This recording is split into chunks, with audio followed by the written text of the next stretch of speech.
Bismillahirrahmanirrahim. Assalamualaikum warahmatullahi wabarakatuh. Alhamdulillahirabbil alamin. Wa bihi nasta'inu ala umuri dunya waddin. Wassalatu wassalamu ala asyrafil anbiya'i wal mursalin wa ala alihi wa sahbihi ajma'in. Amma ba'd. Pertama-tama marilah kita panjatkan puji serta syukur kehadirat Allah Subhanahu wa taala yang mana telah memberikan kepada kita semua nikmatnya yang begitu banyak. Salawat serta salam kepada kita junjungan kepada Nabi besar Nabi Muhammad SAW yang mana yang telah membawa umatnya dari zaman kegelapan ke zaman kebenaran tersayang. Perkenalkan, nama saya Husni Baron dari Fakultas Dakwah Prodi Manajemen Dakwah. Di sini saya akan menjelaskan yaitu peristiwa turunnya Al-Quran. Allah menurunkan Al-Quran kepada Rasul kita Muhammad SAW. Al-Quran merupakan peristiwa besar dan juga sekaligus menyatakan kedudukannya bagi penghuni langit dan bumi. Turunnya Al-Quran yaitu pertama kali pada Lailatul Qadar, merupakan pemberitahuan kepada alam samawi yang diberi para malaikat tentang kemuliaan umat Nabi Muhammad SAW. Turunnya Al-Quran yang kedua kali secara bertahap, berbeda dengan kitab-kitab sebelumnya, sangat mengejutkan orang dan menimbulkan keraguan terhadap karena di dalamnya belum jelas bagi mereka rahasia dan juga hikmah yang ada di baliknya. Malaikat Jibril menurunkan berangsur-angsur demi menguatkan hati Nabi Muhammad SAW dan juga menghiburnya dengan peristiwa-peristiwa dan kejadian-kejadian yang mengiringinya sampai Allah menyempurnakan agama ini. Allah Subhanahu wa taala berfirman dalam kitab yang mulia, Syahrul Ramadan alladzi unzila fihi al-Qur'an hudan lin-nasi wa bayyinatin minal huda wal furqan. Bulan Ramadan merupakan bulan yang di dalamnya diturunkan Al-Quran dan menjadi petunjuk bagi manusia dan mengandung penjelasan tentang petunjuk itu, juga sebagai pembeda antara hak dengan yang batil. Quran surat Al-Baqarah ayat 185. Dan Allah berfirman juga dalam surah Al-Qadar ayat 1, sesungguhnya kami telah menurunkan Al-Quran pada malam itu, yaitu malam Lailatul Qadar. Kedua ayat di atas tidak bertentangan karena malam yang diberkahi dalam bulan Ramadan yaitu malam Lailatul Qadar. Tetapi zahir ayat-ayat itu bertentangan dengan realitas kehidupan yang dialami oleh Rasulullah SAW, di mana Al-Quran turun kepadanya selama 23 tahun. Dalam hal ini para ulama terbagi menjadi dua mazhab.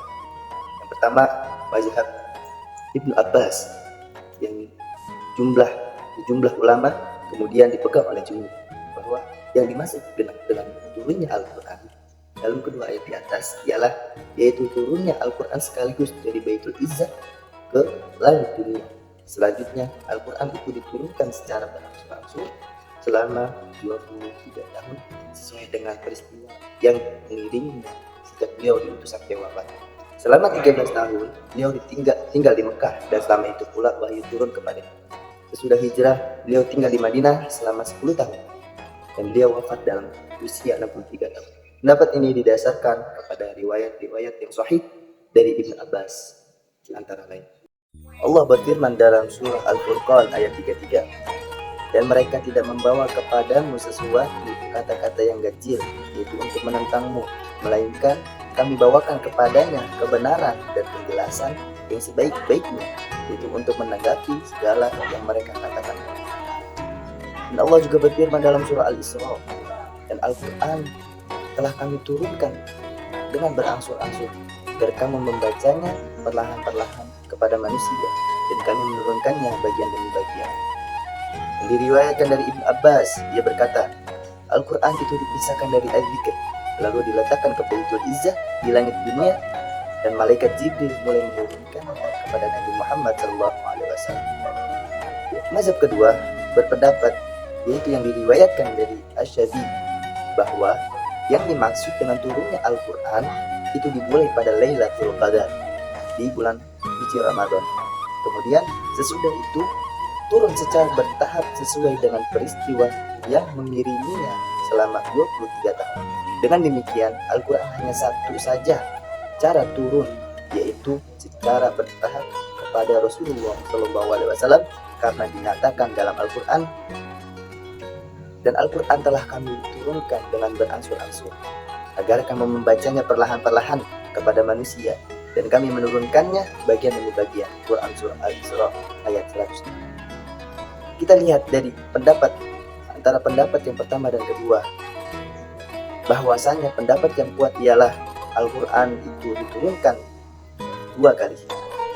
Pertama, diturunkan sekaligus pada Lailatul Qadar ke Baitul Izzah. Yang kedua, diturunkan dari langit dunia ke bumi secara berangsur-angsur. Turunnya Al-Quran secara bertahap. Allah Subhanahu wa Ta'ala berfirman, Bismillahirrahmanirrahim. Wa innahu latanzilu rabbil alamin. Nazala bihi ruhul amin ala qalbika litakuna minal munzirin bilisanin arabiyyin mubin. Yang artinya, dan Al-Quran ini benar-benar diturunkan oleh Tuhan semesta alam. Dia turun oleh Ar-Ruhul, yaitu malaikat Jibril, ke dalam hatimu Muhammad SAW, agar kamu menjadi salah seorang di antara orang-orang yang memberi peringatan dengan bahasa Arab yang jelas. Sebagaimana yang diterangkan dalam firman Allah Subhanahu wa Ta'ala di atas ini, bahwasanya Al-Quran itu kalam Allah, yaitu perkataan Allah yang berlafaz bahasa Arab. Dan juga malaikat Jibril menurunkan dan ke dalam hati Nabi Muhammad SAW. Ayat tersebut Allah mengungkapkan dengan kata tanzil, yang berarti turun secara bertahap-tahap. Ulama bahasa membedakan makna dari tanzil dan juga inzal. Makna inzal yaitu berarti turun secara umum, yaitu turun sekaligus. Arti dari inzal, banyak sekali hikmah-hikmah yang kita dapati jadi turunnya Al-Quran secara bertahap. Nah, di sini saya akan menjelaskan hikmah bagaimana Allah menurunkan Al-Quran secara bertahap. Yang pertama, yaitu meneguhkan hati Rasulullah SAW, bahwa kita ketahui tidak semua orang ketika itu dapat menerima dakwahnya Nabi Muhammad SAW. Ada pula yang mengejeknya, menghina, melukai, dan juga hampir ingin membunuh Nabi Muhammad SAW.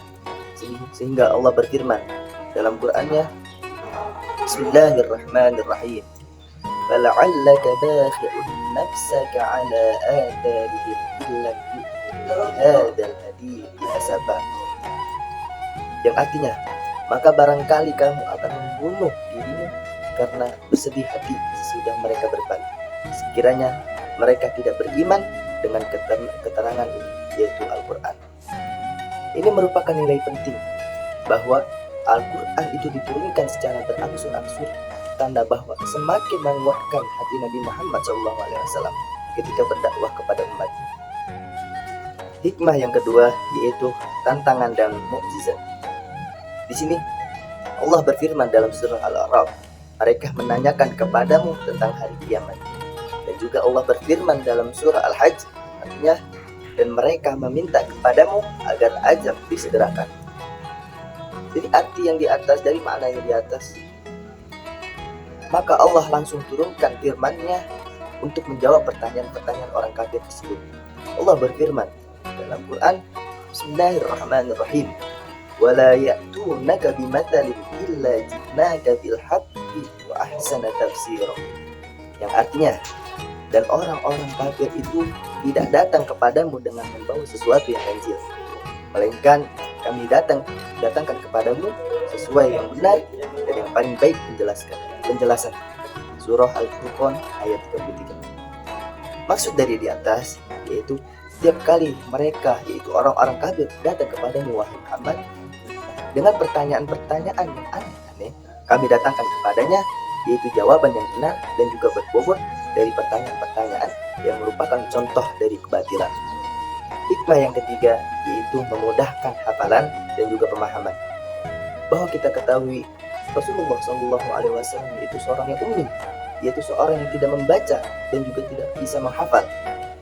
Al-Quran Al-Karim turun di tengah-tengah umat yang ummi, yaitu di tengah-tengah umat Nabi Muhammad SAW yang tidak pandai membaca dan menulis. Yang menjadi catatan mereka adalah hafalan dan daya ingatan. Mereka tidak mempunyai pengetahuan tentang bagaimana tata cara menulis, bagaimana cara menghafal dengan yang baik, dan pembukuan yang dapat memungkinkan mereka menulis dan membukukannya. Kemudian Allah berfirman dalam Quran, Bismillahirrahmanirrahim. Walladzi ba'atha fil ummiyina rasulan minhum yatlu 'alaihim ayatihi wa yuzakkihim wa yu'allimuhumul kitaba wal hikmata wa in kanu min qablu lafi dhalalin mubin. Yang artinya, dialah yang mengutus kepada kaum yang ummi, yaitu seorang rasul yang berasal dari antara mereka, yang membacakan ayat-ayatnya kepada mereka, mensucikan mereka, dan mengajarkan kepada mereka kitab dan hikmah. Sesungguhnya mereka sebelumnya benar-benar dalam kesesatan yang nyata. Quran Surah Al-Jumu'ah ayat 2. Dan juga Allah berfirman, yang artinya yaitu orang-orang yang mengikuti Rasul, yaitu Nabi yang ummi. Quran Surah Al-A'raf ayat 157. Bahwa kita ketahui yaitu umat Nabi Muhammad itu umat yang buta huruf, itu tidak akan mudah untuk menghafal Al-Quran. Seandainya ia diturunkan secara langsung, secara umum, secara sekaligus, maka tidak mudah pula bagi mereka untuk menghafalnya. Makanya Al-Quran diturunkan secara berangsur-angsur agar mereka dapat memahami, dapat menghafal, dan juga dapat membacanya dengan sebaik-baiknya. Mungkin ini yang dapat saya sampaikan, kurang dan lebihnya saya mohon maaf. Assalamualaikum warahmatullahi wabarakatuh.